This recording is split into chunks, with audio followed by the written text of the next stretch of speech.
Oi, pessoal! Voltamos então com o nosso mini curso e vamos dar continuidade às discussões que nós já havíamos iniciado. Então, na primeira parte, nós conversamos um pouquinho sobre as nomenclaturas, sobre as mudanças que as tecnologias trouxeram para a nossa sociedade, e eu finalizei a primeira parte trazendo para vocês uma provocação, né? Uma reflexão.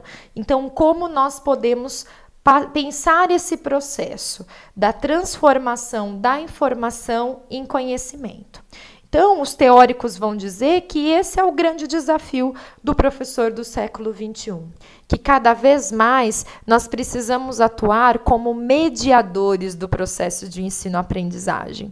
Embora isso possa parecer um pouco batido, né, mais do mesmo dentro da área educacional, nós ainda não conseguimos sair muito das práticas muito expositivas, tradicionais de ensino, para chegarmos em propostas mais ativas, que levem o aluno de fato a pensar por si mesmo, a participar ativamente desse processo de ensino-aprendizagem.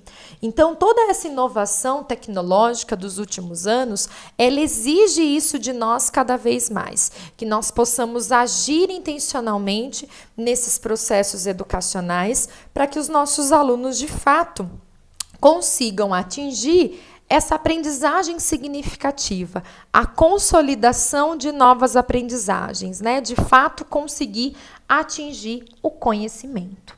Quando nós pensamos em termos de conhecimentos, conteúdos na área de tecnologia, é muito comum nós ouvirmos essas expressões: competências digitais, alfabetização digital, letramento digital. Então, hoje, nós não podemos pensar mais nos processos de alfabetização e letramento somente na escrita como nós conhecemos até então, mas precisamos pensar também nas habilidades desses estudantes dentro dos recursos tecnológicos, como que eu escrevo uma mensagem, como que eu me porto na internet, como que eu realizo uma pesquisa, como que eu consigo me comunicar com outra pessoa de modo educado, sem ser grosseira, sem ser invasiva, a famosa netiqueta. Então, todas essas habilidades, elas compõem esse universo que está apresentado aí no slide, e nós, enquanto professores, precisamos instruir os nossos alunos para essa utilização cada vez mais intencional da tecnologia.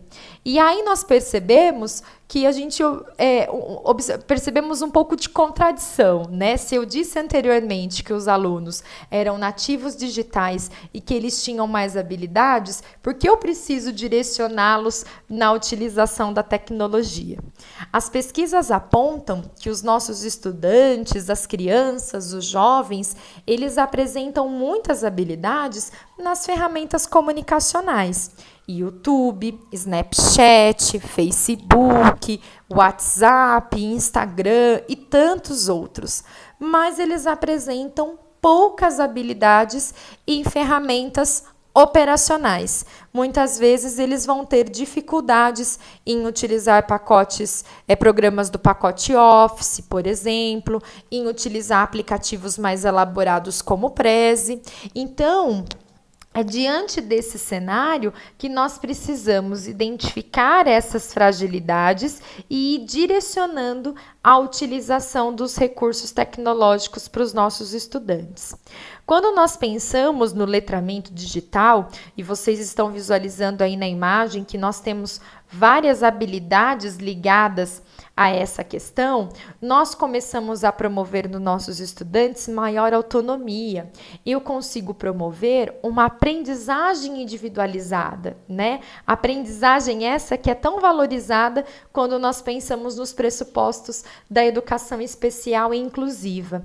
Então, como que eu posso utilizar a tecnologia a favor dessa instrução mais individualizada que atenda especificamente à necessidade educacional do meu estudante?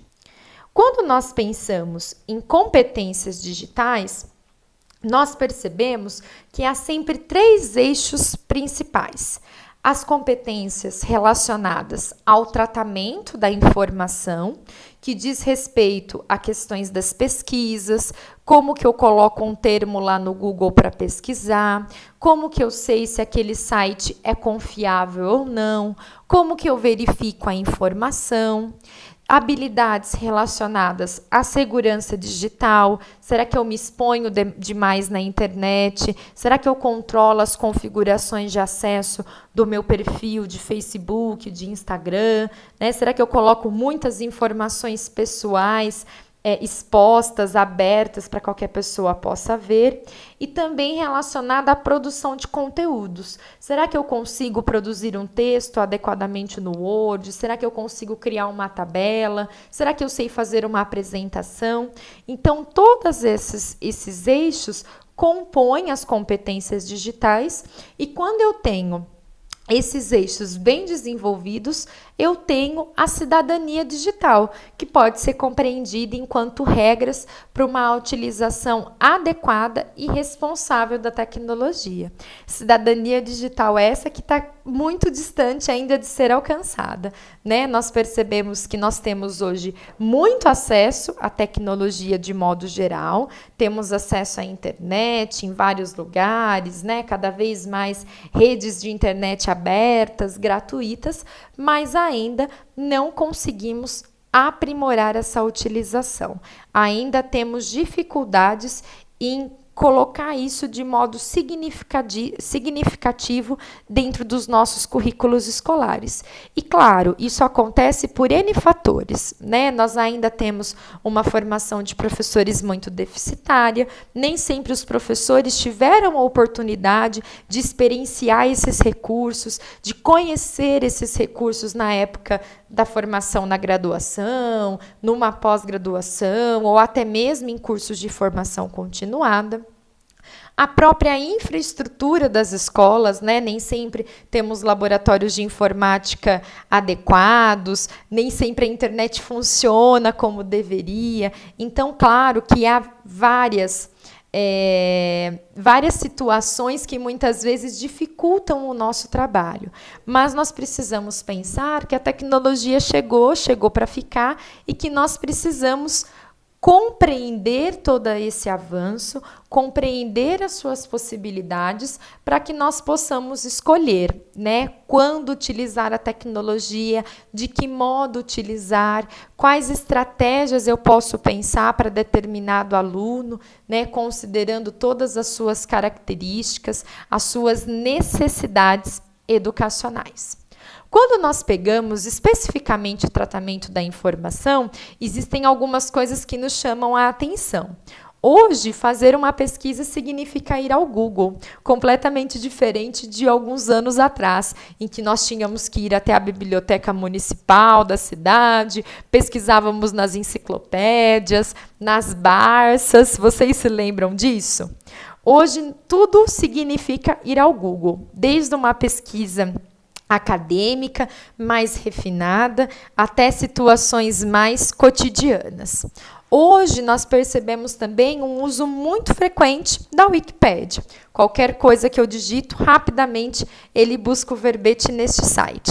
E nem sempre nós verificamos a qualidade da informação, né? Será que eu pesquisei esse assunto, esse tema em outros sites? Será que eu obtive os mesmos resultados? Como que eu posso pensar todo esse processo? Então, conforme a tecnologia vai avançando, nós vamos nos deparando com algumas facilidades, mas também com algumas situações que precisam de atenção, como, por exemplo, a questão do plágio, né? Hoje, os nossos alunos estão lá, Ctrl+C, Ctrl+V. E será até que ponto eles, de fato, leram o texto, eles, de fato, realizaram a pesquisa, eles, de fato, se envolveram com a situação que estava sendo proposta. Então, essa segunda parte, o objetivo principal era fomentar em vocês essa discussão e essa reflexão sobre o papel do professor dentro do século XXI, né? Como que nós podemos atuar frente à tecnologia com os nossos alunos. Eu deixei alguns materiais nas leituras complementares e lancei mais algumas questões para discussão. E na próxima parte, eu venho então com uma parte mais prática, onde eu vou apresentar alguns recursos e algumas possibilidades de aplicação em sala de aula, ok? Então, trabalhem aí, discutam no fórum, vou participar com vocês e daqui a pouquinho nós voltamos. Até já!